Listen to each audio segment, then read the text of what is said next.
Please accept.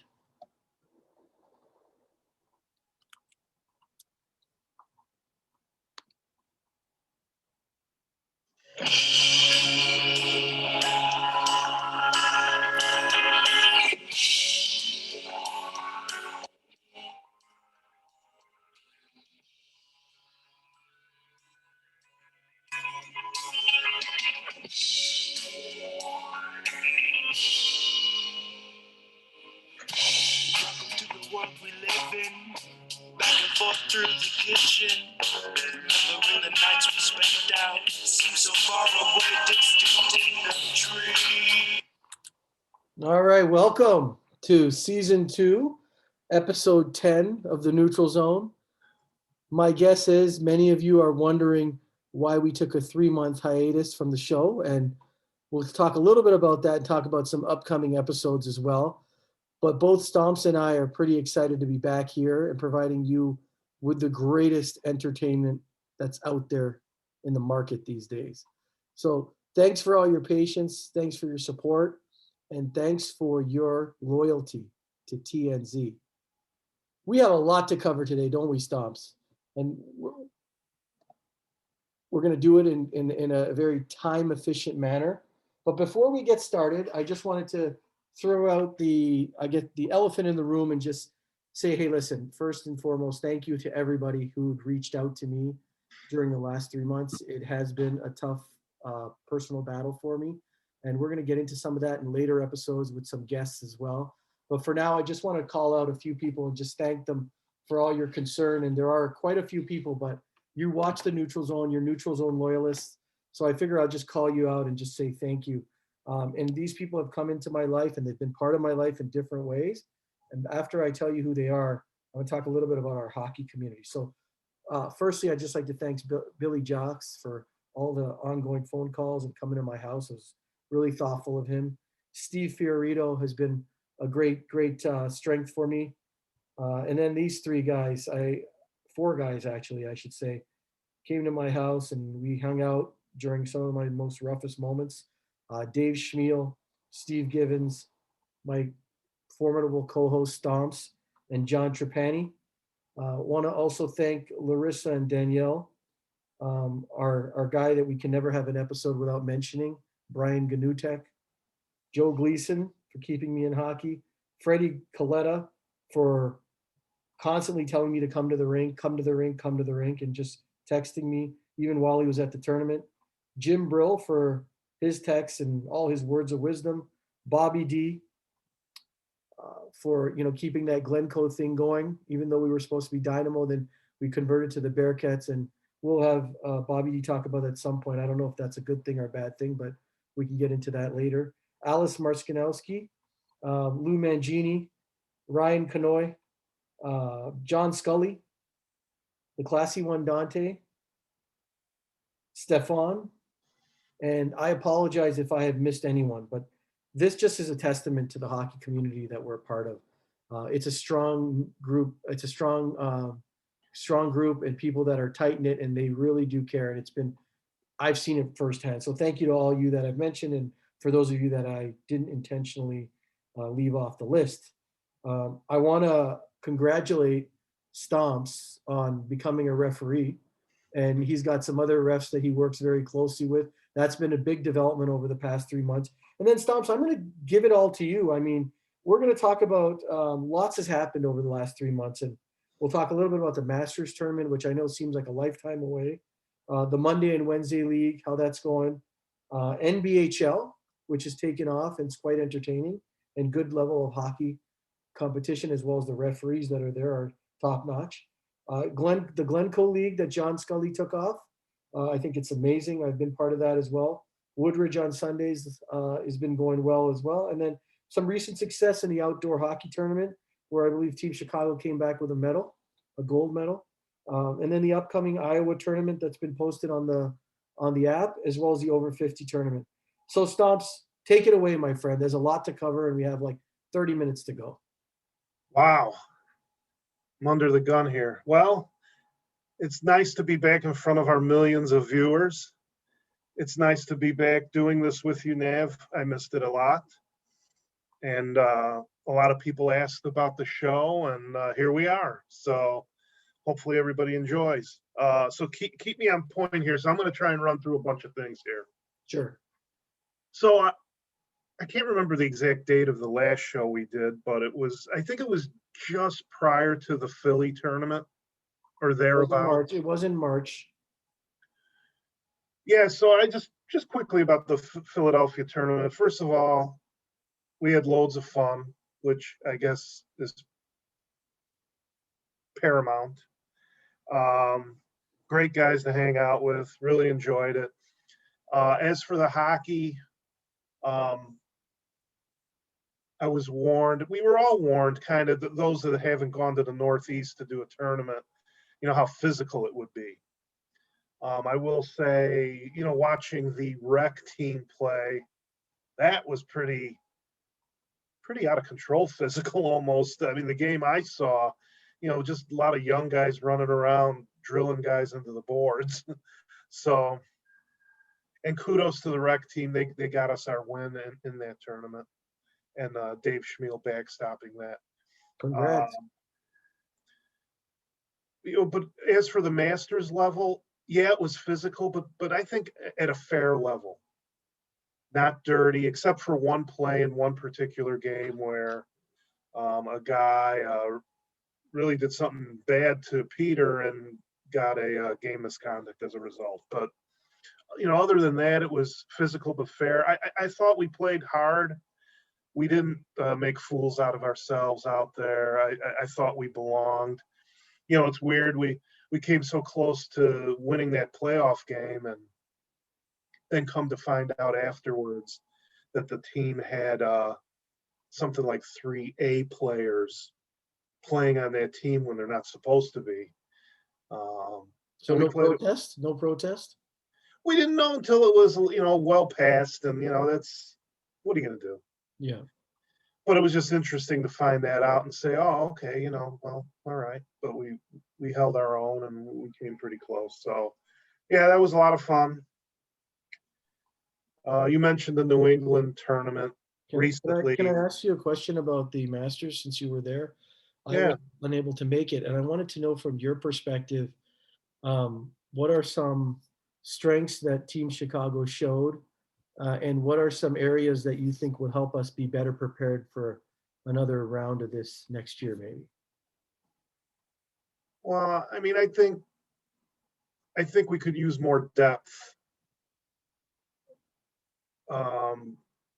I think the first couple of lines were really solid, and I'm not knocking anybody's play. It's just the depth wasn't there, I don't think. And the thing I learned for myself personally was the game is just a notch or two faster in that type of a tournament. So you don't have a lot of time to mess around with the ball and try and make a decision. You got to make quick decisions. And if you're not ready for that, so I think we had a lot of practices leading up to it. I think it helped, but I don't think we come at these things with the level of structure that these other teams do in the Northeast. So that's what it is, probably. It's certainly a learning, and it'll help us get better. So I appreciate that. That's good to hear. Go ahead with New England. Well, I don't know a whole lot about it except that Team Chicago won it. A lot of the Southsiders were part of that. Frank, who else? Josh, Bruner. I don't know if I'm missing anyone, but and I know they had a few guys from the Boston area that joined the team, to fill it out, I guess, or whatever the case is. Oh, and Brian Howes was the backstop. He was the goalie. Mm-hmm. And I heard he played fantastically in that tournament, and they took it. So that was great. Kudos to them. It's a feather in Chicago's cap for sure. So, but other than that, I think the final game was won in overtime. So, golden goal like that is pretty exciting. Absolutely. Good recap of those. Yeah. You mentioned the refereeing, and so I want to shout out to my crew out there, my fellow refs, Lou, Lou Mangini, Mike Sabatini, Jim Brill, Stevie J. We're kind of learning on the fly. I think we're doing well. We're doing some roughing and Palatine, plus the NBHL, and it gives you appreciation. I know it gives me an appreciation, and I'm really just trying to learn every game. And I'm watching a lot of the NHL playoff games, and now I'm focusing on refs, watching kind of positioning and the things that they tend to do, and learn from that a little bit. And you got to have a thin skin. People yell. They're gonna say a few things. It's hockey. We've done it to refs. So you gotta kind of just let it go. I honestly, I haven't experienced anything horrible in any of the games I've refed, and I've probably done about 15 or so now. Yeah. Well, kudos Yeah. to you guys. Kudos to you guys for picking up this. I think it's good to have guys in the Chicago community or ref. I think the players, should recognize that. I'm sure a lot of them do, that you guys have really taken the leadership in that step to give us some presence in the officiating side of the game. And we've always had problems with refs in different venues, but I have seen the guys that just started with you, Brill, Sabatini, Lou, and who am I missing? Stevie.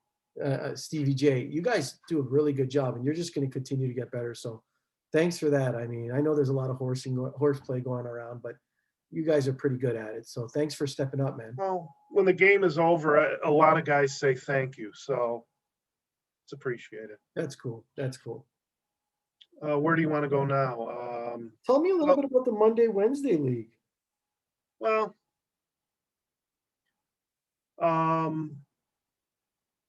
we picked it back up at Palatine. We're only a few weeks into it. Monday's been going fairly well. I think, I don't know. I mean, I've just been all over the place. I'm a little scatterbrained about it, but I know our team's played fairly well, the Toros. There are other good teams. I really have only been part-time on Wednesdays, just kind of filling in on Joe Gleason's team. It's tough for me to talk about Palatine because it's hard for me to play on that bigger rink now. I mean, I guess it depends on who the opponent is, but it's a little tough getting up and down that floor. I mean, I could still do it. I could still contribute, but I don't know. There's other options that are a little more attractive to me, I guess you could say. Sure. And I think Palatine has really filled a void for a lot of us in Chicago during the pandemic. I mean, Well, with Lou's leadership out there, keeping Yeah. Ryan getting those games going, that was a real big void filler for us. And I'm thankful that we had Palatine. I don't know right now if and how there's any ways we can improve the Monday league and the Wednesday league in terms of parity. I think the Wednesday league lacks a little bit of parity. I've been out there twice already or three times. And then Mondays, obviously, I play with you on Mondays. I think there's a little bit more parity in there, but I think there is that one team out there that's pretty struggling a lot. We played them last night, and they put in a great effort. They had a doubleheader, and they lost to the Raiders the first game, and then they lost to us in the second game. I think they have some core good players. They have 2 or 3 young guys who can run, but it's going to be hard for them without any stronger players in depth to really excel. So, Well, yeah, go ahead. I don't know that you could ever get it perfect, but I'm sure there'll be some tweaking after this session. And we'll see where it goes. I Are you mean, hinting a Dynamo comeback? well, I would love to have Dynamo back out there, but we kind of know why that kind of fell apart. So, Yeah. but that's okay. I mean, we'll see what happens. But you're right. You're right. It was through the pandemic, especially last year, when we got to play and do these scrimmage games. And I think everybody had a real appreciation, hanging out in the parking lot afterwards. throwing back a couple cold ones. It was fun. Yeah, and Lou did some creative things with the star team, the person who makes the teams, and then the guest referee. He made it fun, and he treated the guys every once in a while with some Jimmy Johns. Bringing us tacos from, what was the name of that place? Taco something. I think it's in Mount Prospect. Anyway, Lou does a yeah. good job. He definitely does a good job. So talk to me a little bit about Woodridge and what's going on in Woodridge. I've been out there with you for the past 2-3 weeks, and I think that's just business as usual. Eric runs a great league there, and it's going well. Yeah, I mean, I love it. We haven't really, I'm trying to think if we ran into any weather issues. There may have been in the spring one rain out, but yeah, it's been really, really going well. For me, because of the NBHL reffing on Sunday afternoon, I'm really only playing the early game at Woodridge. Right. Unless NBHL is off, and then I'll try and get in and play both. Right. Um, It's been hot though, yeah, right? it's been hot. Definitely been hot. Even the early game. Sure. Even the early game, it's a little toasty out there, but It's going to be yeah, hot this Sunday. What's in the forecast for this Sunday? I saw 50% chance of rain. Now, originally I heard later in the afternoon, so I'm not 100% sure. Does that impact the next topic, which is the NBHL? How's that going? Oh, it could. Yeah, the NBHL has been great. I think, you start with Frank, who's kind of spearheaded it, running it. You got to talk about an Eddie Switek, who's stepping up and really helping, and he got us the time clock. And then you got to talk about people like the Worgans, Jeremy and Scott.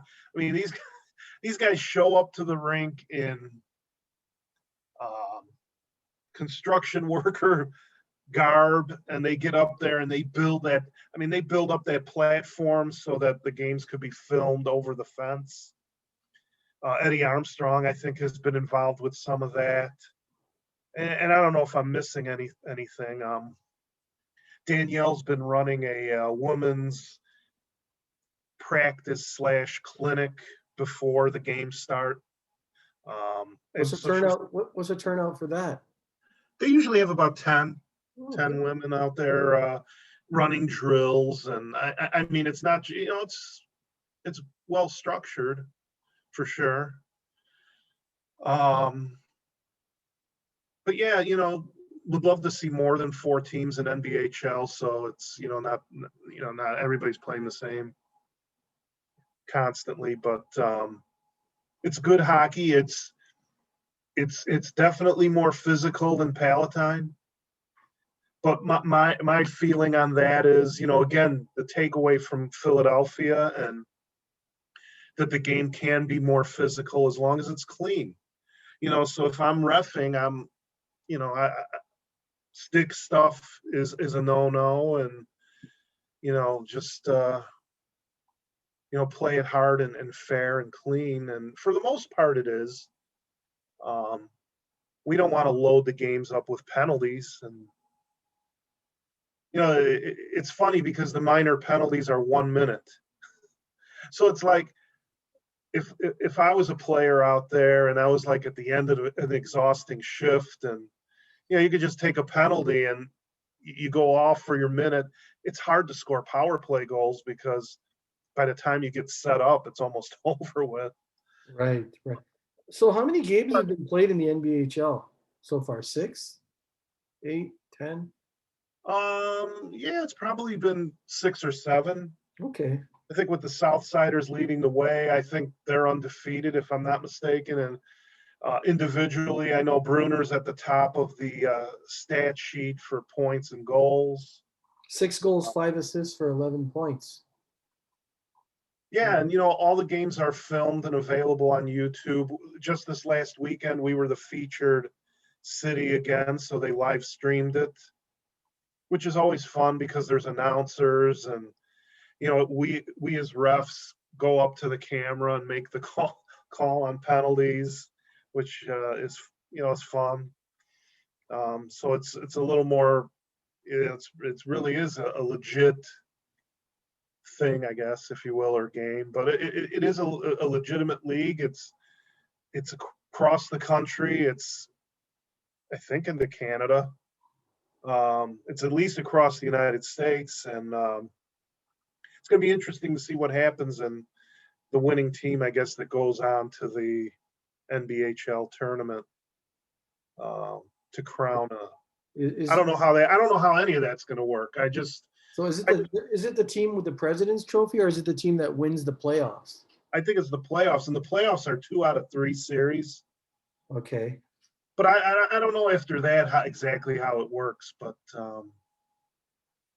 Frank's son, Frankie, also is there every week. He either helping with the clock or filming the game or doing the scorebook. He's helping a lot. And it's kind of like a little community thing when the second game is over. There's usually a couple pop-up tents set up on the side, and enjoy a few beverages. I'm usually wiped by the end of that day. It's pretty exhausting, but fun. Well, And you're really busy on Sundays, and then you play 1 and sometimes 2 games at Woodridge, and then you go out and ref. Do you ref both games at NBHL or just one? Usually both.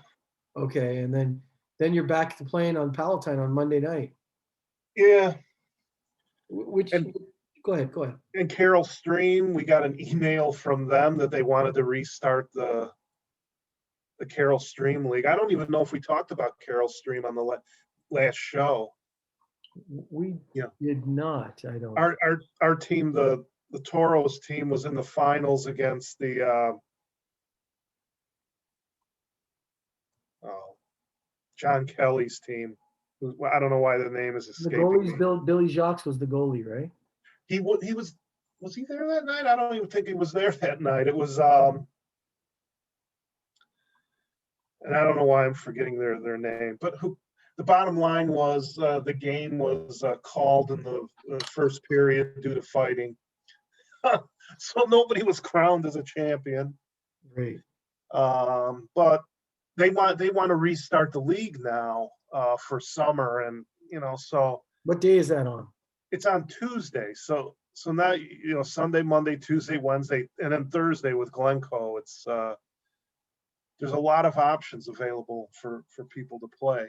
Glencoe should be wrapping up in the fall, so I don't know the timing on Carroll's Stream, but can I segue you into Glencoe, because you've been out at a couple of games, or one game. I've been out at 2 games. I'll be out to another one tonight. John Scully's running a great league there. And he was on the show. He was our last guest on the show. Oh, that's right. Yeah. So how's that going? Yeah, I really think the players that they love the facility, the 3-on-3, the fast pace. I enjoyed playing the one game I got to play there. John's a great guy. I told him you're running something really, really great here. They have real-time statistics, I think, that are going on. They keep track of shots on goal, which I don't know any other league that does that. Yeah. Technology-wise, they're top-notch. I've been there, and I've seen the iPad and how you check in, and Scully does an amazing job. For those of you who do not know the league, it's the Glencoe Deck Hockey League based in Glencoe, and the president and operator of that, or the owner-operator, is John Scully. You can find it on the Glencoe Deck Hockey League website. Just Google it and you'll find it. I think it's a pretty inclusive league. And he's going to start up in another league he's going to end this league, this session, start up a new session for the fall. So I would encourage people to get in touch with John Scully or go to the website and register. I think you'll have some more information, because we're going to welcome him back to the show in one of the upcoming episodes. I mean, the only issue for me is the distance I have to go to get there, but I like it so much that I mean, I could see myself playing there and swapping out one of the Palatine nights. It's just the commuting. You know, if you do Palatine twice in a week and then Glencoe, I mean, that's a lot of miles on the old vehicle, and it is an old vehicle, by the way. But so I like it. I mean, it's you know, it's fun. Everybody seems to like it, and that's, you know, That's you can't ask for anything more. and we continue to support his efforts. Hey, what's happening? What's coming up? That's what I'd like to know. Well, there's an Iowa tournament. There was an Iowa tournament just maybe a couple weeks ago or so. And Iowa does the deck hockey. It's the same kind of rink as Glencoe. Same dimensions, same 3-on-3. I think this one was in Waterloo, Iowa, which is about 4 hours and 15 minutes from here, something like that. And I think Julian Barrera's team took one of the levels, right? You know, so you have A, B, C, D. I think they were like the D level or whatever it was, and they won it. I think it was Julian's team with Billy Little from the South Side. Oh, I don't know who else was on that team because these are small rosters, you know, because of it's just 3-on-3. So they had that tournament, but I guess the big one is coming up in August in the Quad Cities in Bettendorf, Iowa, which is only about 2 hours and 15 minutes from here. So not too bad. I guess it's a big tournament. It may even go from I don't know if it goes from Wednesday to Sunday or Thursday to Sunday, but it's rather lengthy. And there's a sign up on the Team Chicago app. You know, if anybody's interested, I think Frank's plan is to, you know, kind of have an A-level team and a gentleman's club level team that'll be formed and whatever. excellent. Good. Very good. So I'm interested in that because it's not all that far. And it's, you know, I'm sure it'll be challenging because it's still going to be August, right? It'll still be the teeth of summer. Right. And it has the potential for being really hot out there. And I'm pretty sure they require you wear helmets and, you know, so it could be, that could be a challenge, that part of it. But, you know, certainly like the idea of it. I don't know if Scully's got a tie to that. I think he may have some connection Sure. there. I'm sure he's connected to that. And I can ask him later tonight when I see him as well. Yeah. So Any yeah, other tournaments coming up? I don't know so much about tournaments, but you know, Joe Gleason has gotten a connection into this over 50 Super Series. Okay. So if you're over 50 years old, there's a tryout for this. And I think the commitment, I'm not quite sure what level of commitment they're looking for, if it's like half or all, but there's 4 tournaments. I think 2 in the Northeast, 1 in Fort Lauderdale, Florida, and 1 in St. Catharines, Ontario. I mean, that's a heck of a commitment, you know, to play in the 4 tournaments, just the cost to do it and the time. It definitely intrigues me because, you know, who wouldn't like to, you know, certainly at my age, you know, play with guys that are more along my age. Right. Instead of chasing around, you know, 20-year-old. That can get pretty taxing. Well, but we'll see where that goes. I'm interested in more info and yeah. Good. Well, hey, Stomps, that's a really good recap of what's been going on the last 3 months. So awesome that you were engaged in all different forms, like all the different venues you've at least touched once. You're also a referee and you went to the tournament. So that's awesome. I had a question for you since you said you've been watching a lot of NHL playoffs. So Yeah. now what we got remaining is the Tampa Bay Lightning, the New York Islanders in that series. Then we have the Montreal Canadiens versus the Las Vegas Golden Knights. How do you feel that that's going, and who are your picks in the final, and who's your final pick? I really, the way I see it, that Islander team, and Lou will like me saying this, they've really impressed me.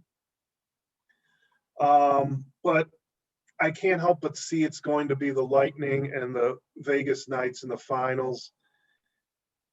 And then it's hard to win back-to-back Stanley Cups, right? We know that. But I got to give an edge to the Lightning in goal with Vasilevsky. He's immense. Not that, Theo Fleury. Wow, Marc-Andre Fleury has cups to his name, obviously, when he was with the Penguins. And he's went to the finals with Vegas too, I think. Yeah, and he's got experience. Yeah. Boy, I'd love to see that series, but you can't count. Now that Montreal won a game, yeah, they've somehow gotten home ice advantage away from Vegas. That's always the interesting thing about hockey playoffs to me is if you're the road team, you just got to win one of those first two, and suddenly you got home ice. Right. It changes on a dime like that. But so that's the safe pick. But I think the Islanders team is very interesting. Hey, and the reason the Canadians and the Islanders are there for a reason, right? They got this far. Sure. And you got Carey Price and Cole from Montreal, which is, if he stays hot as he's been, he can carry them. Who knows, right? He could at least take it deep in this series and see what happens. But well, I have to tell you, as painful as this may be, and I'm sure Sam Ansari will be, and John Trapani will be delighted by me saying this, I'm actually rooting for Montreal. And won't Bill Galanis also be? Bill Galanis as well, another big fan, and Ron Coletta Sr. Ron Coletta, all these guys that latch on to the team with the most Stanley Cups in league history. Right. No, I gotta say, Montreal has been impressive. I think coming back from a 3-1 deficit against Toronto and then turning that series around and winning that, it was very painful to watch. It just goes to show what a goaltender can do in Carey Price. It's arguably, one of the greatest offenses in the league with Toronto, and he shut them down and he won that series. And they played well too defensively, especially that game 7, which was a real snooze fest. I don't want to talk too much about that series. I'm rooting for them. I think it would be nice to get a Canadian team in the finals. It's been a long time. We've had some in the finals, but we haven't had a Stanley Cup winner from Canada since the Habs did it in 1993 against the Los Angeles Kings. It's pretty unbelievable. It is, isn't it? So what are you thinking for future shows? I got some ideas. I know this is a little bit off the cuff, but I think there's a lot of things we could cover that we were planning to cover. Wow, I honestly have not thought beyond this reemergence of our show tonight. Yeah. And covering all the ground that we have.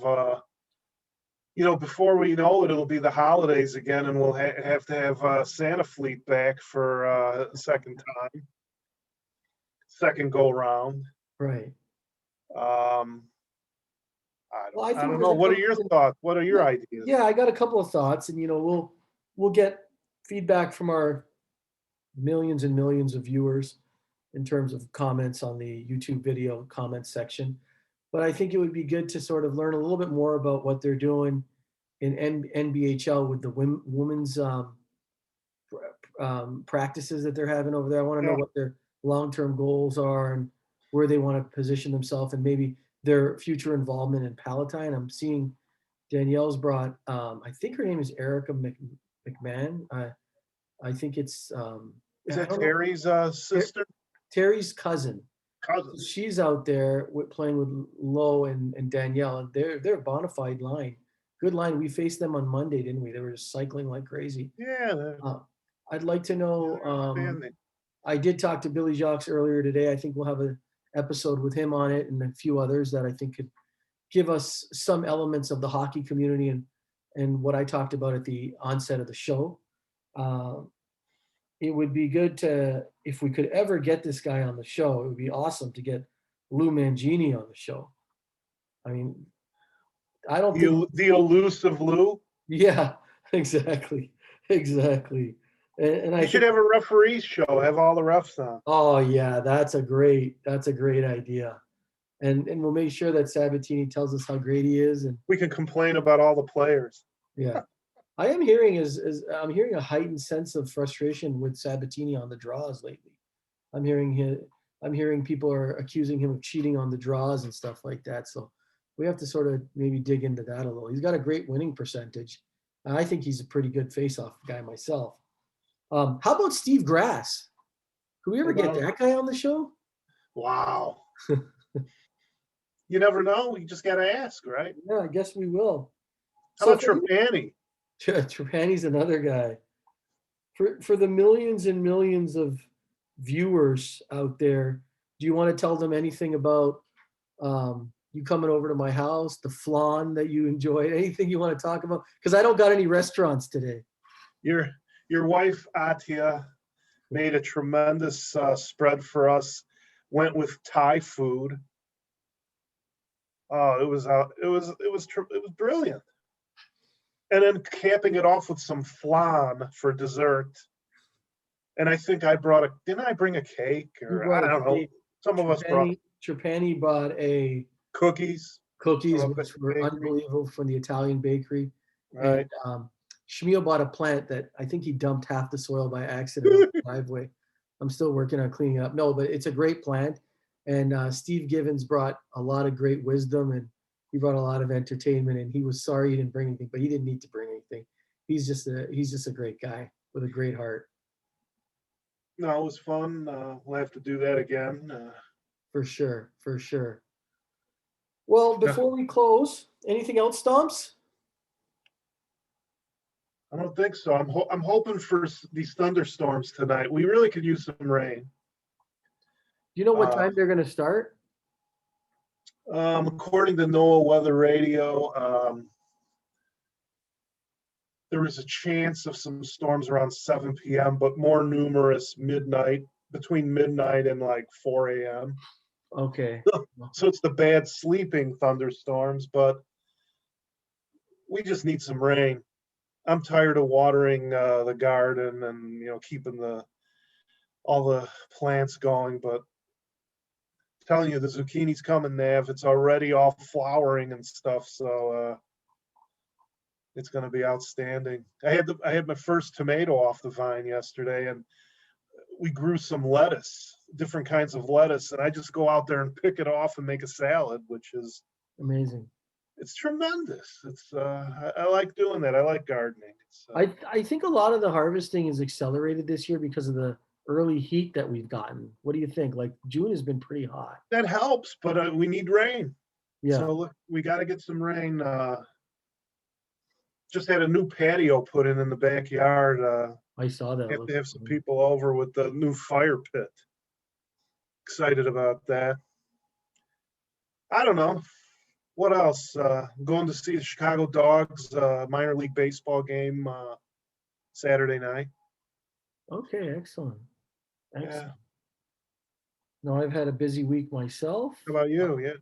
Yeah, I just had a busy week. It's been a busy week with hockey and then all sorts of other things happening, celebrations and whatnot. But what I wanted to say to you is thank you again for fielding all the calls and all the inquiries about the neutral zone.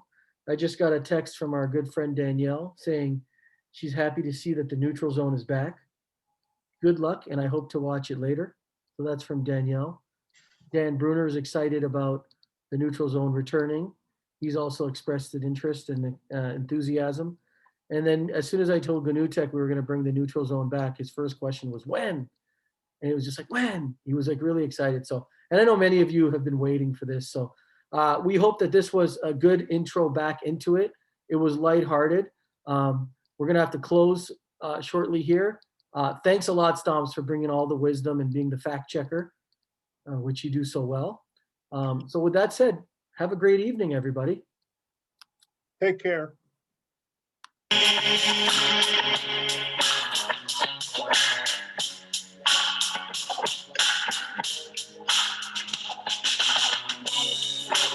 World we live in, not waiting for the check that's coming.